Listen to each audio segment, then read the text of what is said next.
9월 2일 수요일 에바다교회 오늘을 여는 말씀 함께 나누도록 하겠습니다. 다 같이 사도신경으로 신앙 고백 드리겠습니다. 나는 전능하신 아버지 하나님 천지의 창조주를 믿습니다. 나는 그의 유일하신 아들 우리 주 예수 그리스도를 믿습니다. 그는 성령으로 잉태되어 동정녀 마리아에게서 나시고 본디오 빌라도에게 고난을 받아 십자가에 못 박혀 죽으시고 장사된 지 사흘 만에 죽은 자 가운데서 다시 살아나셨으며 하늘에 오르시어 전능하신 아버지 하나님 우편에 앉아 계시다가 거기로부터 살아있는 자와 죽은 자를 심판하러 오십니다. 나는 성령을 믿으며 거룩한 공교회와 성도의 교제와 죄를 용서받는 것과 몸의 부활과 영생을 믿습니다. 아멘. 하나님께서 오늘 우리에게 주시는 말씀은 요한 1서 2장 1절부터 6절까지의 말씀을 같이 보시겠습니다. 신약 388쪽 요한 1서 2장 1절부터 6절까지의 말씀을 함께 읽겠습니다. 나의 자녀들아, 내가 이것을 너희에게 씀은 너희로 죄를 범하지 않게 하려 함이라. 만일 누가 죄를 범하여도 아버지 앞에서 우리에게 대언자가 있으니 곧 의로우신 예수 그리스도시라. 그는 우리 죄를 위한 화목제물이니 우리만 위할 뿐 아니요 온 세상의 죄를 위하심이라. 우리가 그의 계명을 지키면 이로써 우리가 그를 아는 줄로 알 것이요 그를 아노라 하고 그의 계명을 지키지 아니하는 자는 거짓말하는 자요 진리가 그 속에 있지 아니하되 누구든지 그의 말씀을 지키는 자는 하나님의 사랑이 참으로 그 속에서 온전하게 되었나니 이로써 우리가 그 안에 있는 줄을 아노라. 그의 안에 산다고 하는 자는 그가 행하시는 대로 자기도 행할지니라. 아멘. 요한일서를 쓴 사도 요한. 요한은 그 별명이 보아너게 우르의 아들이라고 할 정도로 그 아주 이렇게 괄괄한 성격의 사람이었잖아요. 근데 예수님의 제자로서 3년을 다니고 또 예수님 죽으시고 부활하시고 승천하신 이후에 성령님과 함께 지내며 그의 별명이 이제는 사랑의 사도라고 불릴 정도로 이 사랑에 대해서 참 많이 얘기하고 말씀을 전하는 예수님의 제자 사도가 되었죠. 요한일서가 아마 그 중에서도 이렇게 사랑에 대해서 많이 얘기할 수 있을까라고 할 수 있을 정도로 참 사랑을 주제로 여러 가지를 통해 사도 요한이 말하고 있습니다. 3절 말씀을 먼저 보시면요. 같이 읽어보시죠. 우리가 그의 계명을 지키면 이로써 우리가 그를 아는 줄로 알 것이요. 우리가 교회 성도 교우니 우리가 그의 계명, 그는 예수님이시죠. 예수님의 계명을 지키면, 예수님의 말씀을 지키면 이후로 이제 나오는 얘기들이지만 형제를 사랑하는 것이 그의 계명이다 이렇게 되잖아요. 그러니까 형제를 사랑하는 이 예수님의 계명을 지키면 그것을 통해 우리가 예수님을 안다는 것이 알려진다 이 뜻이죠. 우리가 예수님을 안다는 게 알려진다. 형제를 사랑하는 그 모습을 통해, 이웃을 사랑하는 그 모습을 통해 그것은 곧 계명을 지킨다는 것인데 그렇게 하면 예수님을 우리가 알고 있구나라는 것이 알려진다는 거예요. 여기서 말하는 이 안다는 게 두 번이나 나오잖아요. 예수님을 아는 것이 알려진다.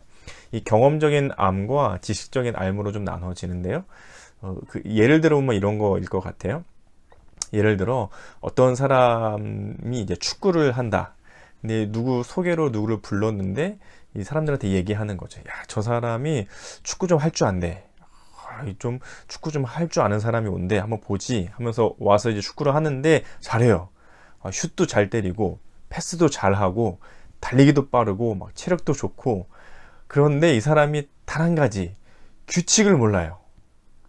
이 막 슛도 때리고 패스도 하고 하는데 규칙을 몰라서 막 손으로 막 잡거나 아니면 우리 골대에다 갖다가 막 공을 넣거나 하면 이 사람이 축구를 좀 할 줄 아는 건가요? 모르는 건가요? 그런 사람 보고 축구를 좀 할 줄 안다고 할 수가 없죠. 이 사람은 축구를 모르는 거죠. 뭐 이런 거 저런 거는 할 줄 알지만 정작 규칙에 대해서는 꽝인 사람은 축구를 사실은 모르는 거죠. 예수님을 안다는 게 좀 이와 비슷한 거죠. 예수님을 알아. 그래서 말로만, 머리로만, 혹은 교회 안에서만 예배하고 찬양하는 이런 모습들, 물론 그것도 가장 중요하게 예수님을 아는 모습이지만 요한은 그것의 결과물로서의 형제를 사랑하는 그 모습, 예수님을 정말 안다면 형제를 사랑하는 그 모습을, 계명을 지키는 모습이 있어야지. 그래야 예수님을 좀 안 사람 이렇게 얘기할 수 있는 거지. 축구를 할 줄 안다면 공만 잘 차는 게 아니라 축구의 규칙, 운영하는 방법들 뭐 이런 것들을 좀 알아야 이 사람 축구 좀 하네 하고 알 수 있는 것처럼, 예수님을 아는 사람, 예수님을 경험한 사람, 예수님을 만나고 내 삶에 예수님이 하시는 말씀을 듣고 그 말씀대로 살아가는 이 사람, 뭘 보면 알 수 있냐면 예수님의 계명을 지키는지 안 지키는지, 곧 형제를 사랑하는지 안 사랑하는지 보면 이 사람이 예수님을 좀 아는 사람이네 라고 알 수 있다는 거죠. 그런데 난 예수님을 안다라고 말하면서 계명을 지키지 않는다면, 예수님을 경험해서 나는 알고 있어 라고 얘기하면서도 형제를 사랑하지 않는다면 그 사람은 거짓말이라는 거죠. 그래서 뒤이어서 이 말씀을 전하고 있잖아요. 4절에 보시면 그를 아노라 하고 그의 계명을 지키지 아니하는 자는 거짓말하는 자요, 진리가 그 속에 있지 않다. 그 사람은 거짓말하는 자, 속이는 자라는 거예요. 그 안에 진리가 없대요. 그 안에는 예수님이 없다는 거죠. 예수님을 안다면 계명을 지켜야 하는 거죠. 예수님을 안다면 형제를 사랑하는 모습이 마땅히 나타나게 되어 있다는 거예요. 그래서 5절과 6절을 보시면 누구든지 그의 말씀을 지키는 자는 하나님의 사랑이 참으로 그 속에서 온전하게 되었나니 이로써 우리가 그의 안에 있는 줄을 아노라. 6절 그의 안에 산다고 하는 자는 그가 행하시는 대로 자기도 행할지니라. 이 하나님은 사랑이시기 때문에 그 하나님이 그 마음에 있다면, 예수님은 사랑이시기 때문에 예수님이 그 안에 있다면 이 사람도 당연히 사랑하는 삶을 살 수밖에 없게 되죠. 그래서 예수님이 그런 삶을 살아가신 것처럼 6절에는 이 행한다라는 것은 이렇게 걷는다, 걸어간다 이런 뜻이거든요. 예수님이 그 사랑의 삶을 걸어가신 것처럼 그가 걸어가신 대로 자기도, 예수님을 아는 그 사람도 행한다, 예수님과 함께 걸어간다, 이런 의미가 있죠. 이 사랑은 행해야 한다. 예수님을 아는 사람은 사랑을 행해야 한다. 형제 사랑을 행동으로 나타내 보여야 한다는 것은 참 우리 자신을 돌아보게 만드는 것 같아요. 말로만 사랑하는 게 아니라 실제로 나타나야 하는 거잖아요. 그냥 말로만 이 사랑이라는 감정이, 이 마음이 콩닥콩닥 난 사랑해 하면서 뭐 마음이 콩닥콩닥하고, 뭐 좋은 일이 있을 때는 같이 좋아해주고, 슬픈 일이 있을 때 같이 울어주고, 그것도 참 좋은 사랑이죠. 사랑의 표현이 될 수 있죠. 하지만 요한이 조금 더 구체적으로, 조금 더 적극적으로 말하고 있는 것은 뭐냐면, 실제로 손과 발을 통해 사랑이 나타나야, 행해져야 한다는 거죠. 실제로 입술을 통해, 마음을 통해, 때로는 내 힘을 통해, 때로는 내가 가진 에너지를 통해, 때로는 내가 가진 재정을 통해, 때로는 그 이상의 것들을 통해 예수님의 그 사랑을 나타내야 한다는 거예요. 형제를 사랑하는 것이 나타내져야 한다는 거죠. 행동으로, 또는 태도로, 또는 사랑에 대한 책임으로 그 사랑이 나타내져야, 행해져야, 예수님이 그렇게 행하셨던 것처럼 그 사람도 행해야 이 사람이 형제를 사랑하는 것이다. 그것이 예수님의 계명을 지키는 것이다. 그 사람이 예수님을 아는 사람이다. 이 행동을 해야 예수님이 아는 게 아니라 예수님을 아는 사람은 반드시 그 행함이 나타나게 될 것이다. 바로 형제를 사랑하는 모습으로 나타나게 될 것이다 라는 말씀이죠. 그래서 우리의 삶을 참 돌아보게 만드는 것 같아요. 말로만 내가 사랑하고 있나? 혹은 정말 행동으로, 행함으로 사랑하고 있나? 내가 아는 예수님이, 진실로 아는 예수님을 알고 있는 것인가? 아니면 그냥 지식적으로만 나는 예수님을 알고 있는 것인가? 하면서 내 삶을 돌아보게 만들게 되죠. 오늘 말씀을 기억하시면서 기도 제목 삼아 같이 기도하면 좋겠는데요. 기도 제목을 나누기 전에 그 SNS를 좀 보다가 천안에 있는 한 교회 담임 목사님께서 이 코로나19 사태를 지내면서 그 이제 비대면 예배를 해야 하는 상황 속에 이렇게 교회 앞에 대자보처럼 이렇게 붙여놓으신 글이 하나 있더라고요. 뭐 이 글에 전적으로 동의한다거나 이게 뭐 성경의 진리는 아니지만, 이 교회가 요즘 얼마나 힘든 시기를 좀 보내고 있어요. 마치 그 모든 사람의 표적이 돼서 모든 사람들이 활을 쏘는데 마치 피할 곳이 없을 정도로 참 힘듦을 우리 교회들이 겪고 있는데, 그런 상황들 속에서 참 생각해 볼 만하겠다. 좀 고민거리가 된다. 교회는 어떻게 지혜롭게 더 사랑을 표현해야 할까라는 생각이 들어서 짧은 글이지만 좀 읽어 드려 보겠습니다. 예배드리면 죽인다고 칼이 들어올 때 목숨을 걸고 예배드리는 것이 신앙입니다.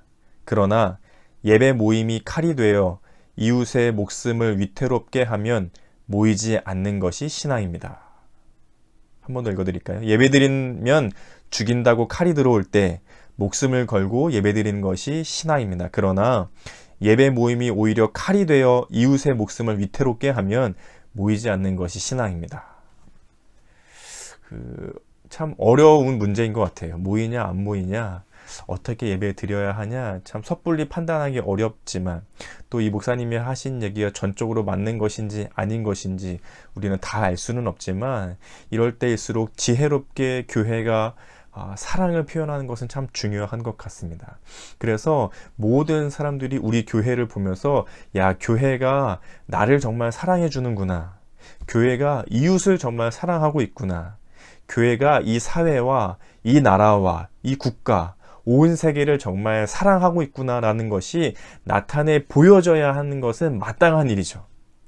모두가 교회를 적으로 돌리고 교회를 비난하고 교회에 화살을 쏘아야 되는 것은 교회가 그 사랑을 잘못 표현하고 있을 수 있다는 가능성이 있는 거죠. 교회는 정말 사랑하고 있는 곳이지, 이웃을, 가족을, 나라를, 사회를, 나라를 정말 사랑하는 곳이지라는 것들이 참 지혜롭게 표현되고 나타내야 되는 때가 아닌가 하는 생각이 들었습니다. 나눴던 말씀을 생각하면서 두 가지 기도 제목으로 같이 기도 제목 삼아서 기도하면 좋겠습니다.